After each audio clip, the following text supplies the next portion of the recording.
আসসালামু আলাইকুম friends, welcome to our fourth class of C programming beginners.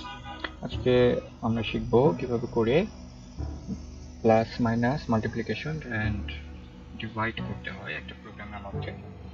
আমরা গত ক্লাসগুলোতে শিখছিলাম ইন্টিজার অ্যান্ড ভেরিয়েবলস কিভাবে ডিক্লেয়ার করতে হয়, দেন আমরা শিখছি প্রিন্টএফ এর ইউজ অ্যান্ড স্ক্যানএফ। এই তিনটা বা চার টাইপের টপিকস আমরা এর আগের ক্লাসগুলোতে কমপ্লিট করে আসছি। যদি কেউ মিস করে থাকো তাহলে অবশ্যই আমাদের চ্যানেলে গিয়ে সেই সি প্রোগ্রামিংয়ের যেই প্লেলিস্ট আপলোড করা আছে সেটা দেখে আসো, কারণ সেগুলো কমপ্লিট না থাকলে এই ক্লাসটা তোমরা বুঝতে অসুবিধা হবে।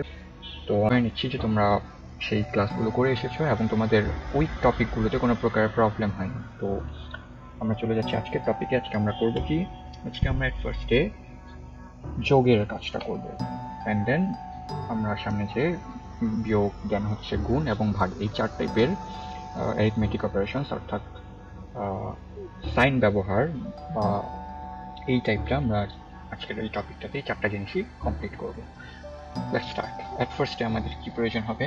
আমাদের প্রয়োজন হবে ইন্টিজার, অর্থাৎ আমরা তো অফকোর্স ভ্যালু নেব, কিছু ইউজারের কাছ থেকে কিছু ভ্যালু নিব, সেই ভ্যালুগুলো নিয়ে ওগুলোর মধ্যেই যোগ বিয়োগ করব, দেন আবার সেগুলোর মধ্যে গুণ করবো, আবার সেগুলো থেকে ভাগ নিব, এবং এক্সট্রা যেটা শিখবো সেটা হচ্ছে ভাগশেষ যেটা হয় আমরা সেই ভাগশেষটা বের করা।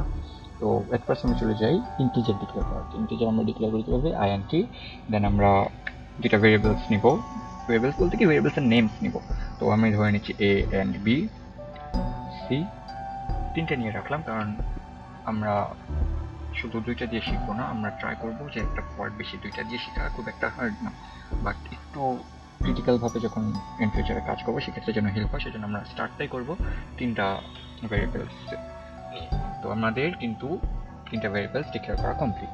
দেন নেক্সট ডে আমরা যাবো কি, ইউজারকে আমরা জিজ্ঞেস করবো যে আমাদেরকে ভ্যালুগুলো দিতে, অর্থাৎ এ এবং বি এর ভ্যালুগুলো নিব।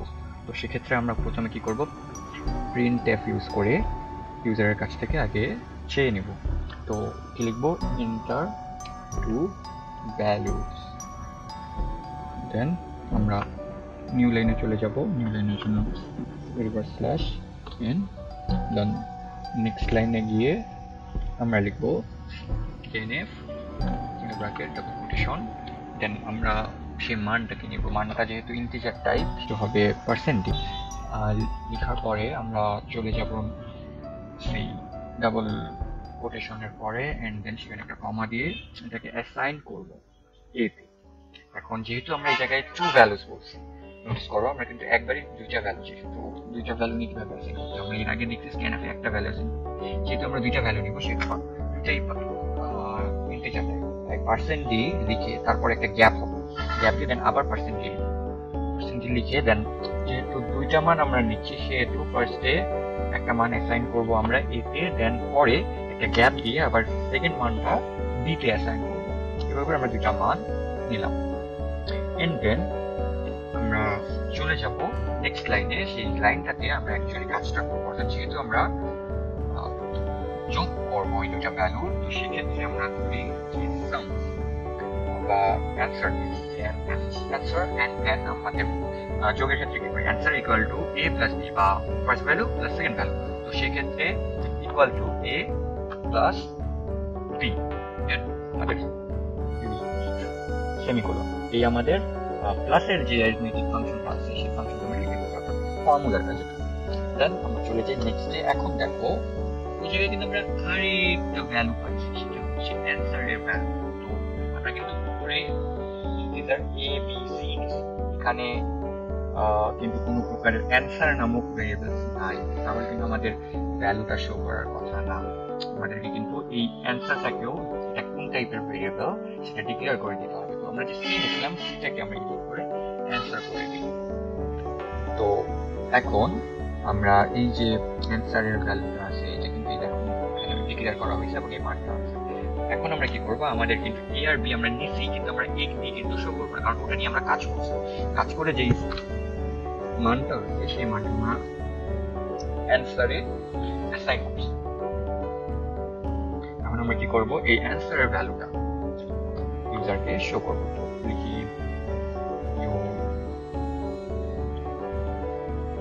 answer is, দেন আমাদের ভ্যালুটা যেহেতু ইন্টিজার টাইপ সেহেতু পার্সেন্ট ডি দিয়ে দেন কমা দিয়ে আমরা লিখবো ans answer।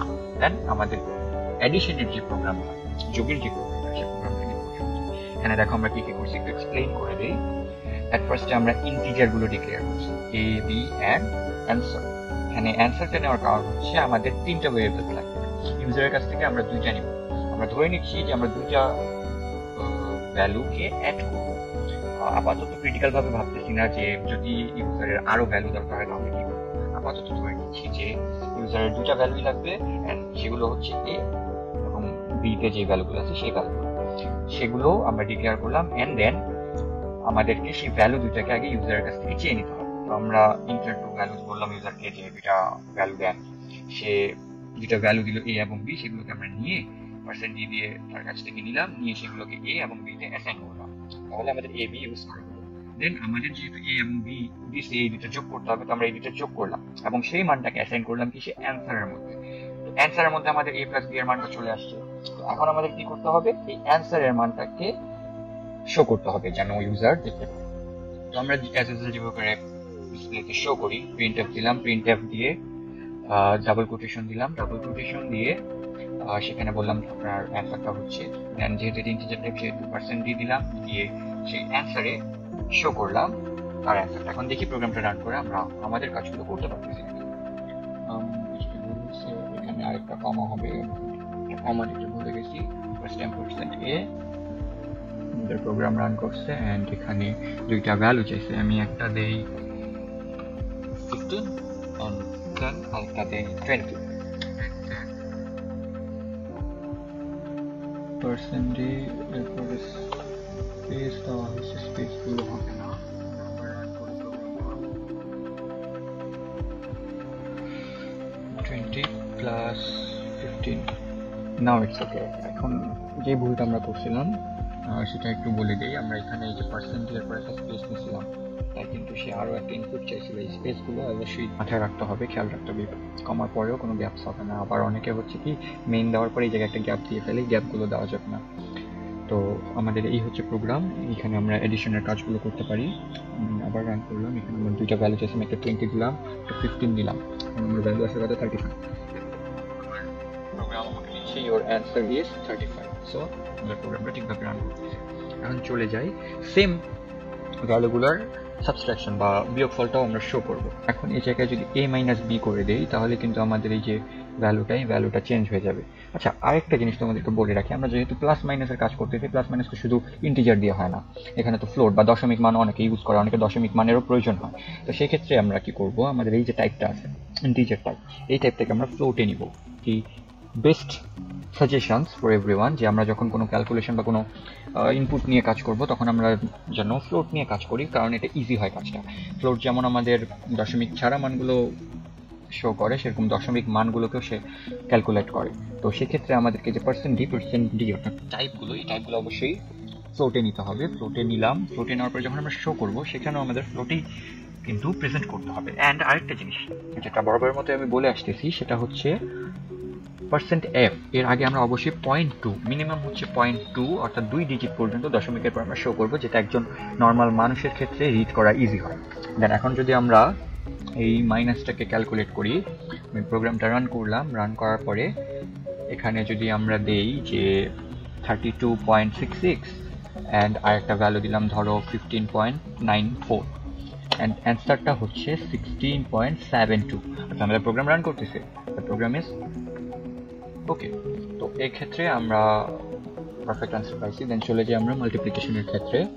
মাল্টিপ্লিকেশনের ক্ষেত্রে না, কিবোর্ডের ক্ষেত্রে আমরা যখন গুণ করতে যাব তখন আমাদের স্টার চিহ্নটা ইউজ করতে হবে। এই যে ভ্যালুটা আছে, এই ভ্যালুটা এখন যদি আমরা বের করি যে অ্যান্সার কি আসবে আমাদের, তাহলে আমরা রান করলাম, রান করার পর এখন আমাদেরকে 2টা ভ্যালু দিতে বলছে। আমরা সেম ভাবে 5.66 নিলাম অ্যান্ড আরেকটা নিলাম 3.25, দেন গুণ করলাম 18 আসলো। দ্যাট মিনস আমাদের এই প্রোগ্রামটাও ঠিকভাবেই রান করতেছে। এখন আমরা চলে যাই ভাগের ক্ষেত্রে। ভাগের ক্ষেত্রে আমরা ইউজ করি কি, আমরা ইউজ করি হচ্ছে ফরওয়ার্ড স্ল্যাশ। এই ফরওয়ার্ড স্ল্যাশ দিলাম, তারপর এখন যদি আমরা সেম ভাবে রান করি তাহলে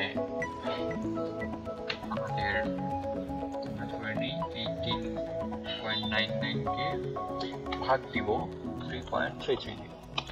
সো আমাদের অ্যান্সার যেটা সেটা আসবে 5.70। দ্যাট মিনস আমাদের ভাগটাও কাজ করতেছে। এখন এই ছিল আমাদের 4টা এডিশন এর কাজ। এই পর্যন্তই। আমরা অ্যারিথমেটিক ফাংশনস নিয়ে বা অ্যারিথমেটিক ক্যালকুলেশন যখন করব তখন আমাদের এই কাজগুলোই করতে হবে। অ্যান্ড এভাবে করে জাস্ট এখানে সিম্বলটা চেঞ্জ করে আমরা কাজ করতে পারবো।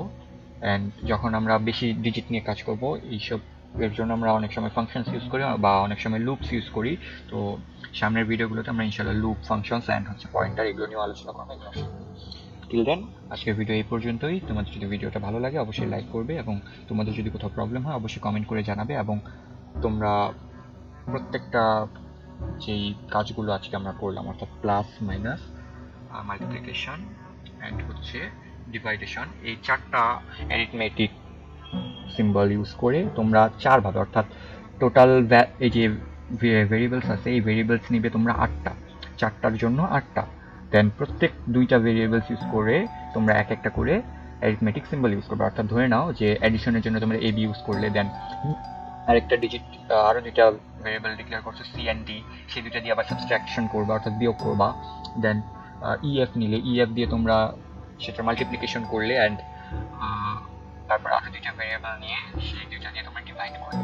অ্যান্ড দেন তোমাদের যে কাজটা হবে এই যে সেমভাবে এই আমি যেমন একটা প্রিন্টএফ স্ক্যানএফ দিয়ে ভ্যালু নিছি, তোমরা এভাবে করে বারবার নিবে। অর্থাৎ প্রথমে প্রিন্টএফ অ্যান্ড স্ক্যানএফ দিয়ে 2টা ভ্যালু নিলে, ভ্যালু নিয়ে এভাবে করে অ্যান্সার করলে, অ্যান্সার করে প্রিন্ট করলে।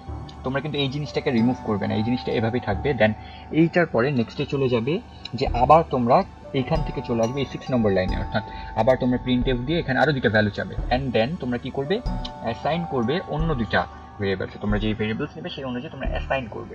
অ্যাসাইন করে দেন সেই 2টাকে আবার এখানে যেহেতু আমরা ধরে নাও ফার্স্টে আমরা করছি প্লাস, তো সেক্ষেত্রে পরে যখন আমরা নিচের লাইনগুলোতে করবো তখন আমরা প্লাস না, তখন আমরা সেই যে 2টা ভেরিয়েবলস তোমরা নিবে ওই 2টা ভেরিয়েবলসের মাইনাস অর্থাৎ সাবস্ট্রাক্ট করবো করে। দেন সেটা তুমি অ্যান্সারেও ভেরিয়েবলে রাখতে পারো অথবা অন্য ভেরিয়েবলেও রাখতে পারো, রেখে কাজ করবো। অ্যান্ড দেন তারপরে আমরা যেই ভেরিয়েবলটাতেই রাখি দেন সেটা প্রিন্ট করবো করে আমরা স্ক্রিনে আরও একটা অ্যান্সার পাবো। দেন তারপরে আবার সেমভাবে আবার রিটার্ন করবো 6-এ, সেম প্রসেসটা আবার ফলো করে 2টা ভ্যালু নিব, নিয়ে দেন আমরা করবো কি, দেন আমরা করবো মাল্টিপ্লিকেশন অ্যান্ড দেন সেটা প্রিন্ট করে আবার সেমভাবে 6-এ যে আবার আমরা 2টা ভ্যালু নিয়ে আমরা সেটাকে ডিভাইড করে দেন লাস্ট লাইনটা দিয়ে আমরা 4টা ক্যালকুলেশনের জন্য টোটাল 8টা মান নিব। 8টা মান নিয়ে একবারই একটা প্রোগ্রামে শো করব 8 বার ভ্যালুগুলো নিয়ে। এইভাবে করে আমরা কাজটা করবো। এখন এর মধ্যে আমি একটা কোশ্চেনের অ্যান্সার দিয়ে দিই, যেটা হয়তো অনেকেই ভাববে যে আমরা যখন এই জায়গায় অ্যান্সার শো করলাম, অর্থাৎ অ্যান্সার তো একটাই ভেরিয়েবল, তো এটা এখানে নিলাম, নিয়ে এই জায়গায় প্রিন্ট করলাম। প্রিন্ট করার পরে নেক্সটে যদি আমি আবার এই জিনিসটাকে নেক্সটে নিয়ে যাই তাহলে দেখবা যে এখানে যে ভ্যালুই নেই না কেন আমরা যখন পরে ক্যালকুলেশন করবো সেটা অ্যান্সারে অ্যাসাইন হইলো। তো এখন এখানে তো আমরা অ্যান্সারটাকে প্রিন্ট করতেছি, উপরেও অ্যান্সার প্রিন্ট করছি, এখানেও অ্যান্সার প্রিন্ট করছি, তাহলে তো ভ্যালু সেম আসার কথা। এটা অনেকের মাথায় কোশ্চেন আসবে, বাট এখানে তোমাদেরকে আমি একটা স্পয়লার দিয়ে দিই, সেটা হচ্ছে যে অ্যান্সার, এই অ্যান্সারটা কিন্তু আমরা ফার্স্টে শো করছি। এই পর্যন্ত যেটা অ্যান্সার সেটা ছিল a প্লাস বি, এখানে আমরা a প্লাস বিটা শো করছি। দেন তারপর যখন আমরা ক্যালকুলেশনে যে জায়গায় আমরা যদি মাইনাস করি তাহলে অ্যান্সারের মানটা কিন্তু চেঞ্জ হয়ে সেটা a মাইনাস বি হয়ে যাবে। তারপরে যখন আমরা অ্যান্সারের মানটা প্রিন্ট করবো তখন কিন্তু সে আর a প্লাস বি প্রিন্ট করবে না, সে কিন্তু প্রিন্ট করবে a মাইনাস বি। তো এই জিনিসটা খেয়াল রাখবে যে আমরা কোনটা আগে অ্যাসাইন করতেছি কোনটা পরে অ্যাসাইন করতেছি সেই অনুযায়ী কিন্তু আমাদের আউটপুটগুলো আসবে। সো এই জিনিসগুলো মাথায় রাখবে। অ্যান্ড যেটা তোমাদের টাস্ক দিলাম সেই টাস্কটা তোমরা সুন্দর করে পূরণ করবে। পূরণ করে অবশ্যই কমেন্টে জানাবে যে কার কার বিষয়ে, আর কারো যদি কোনো প্রকার প্রবলেম আর কোনো ইস্যু হয় don't hesitate to leave your comment. আমি ইনশাআল্লাহ সবার কমেন্টে রিপ্লাই দেওয়ার চেষ্টা করবো। Till our next video, stay tune. ততদিন পর্যন্ত আল্লাহ হাফেজ, আসসালামু আলাইকুম।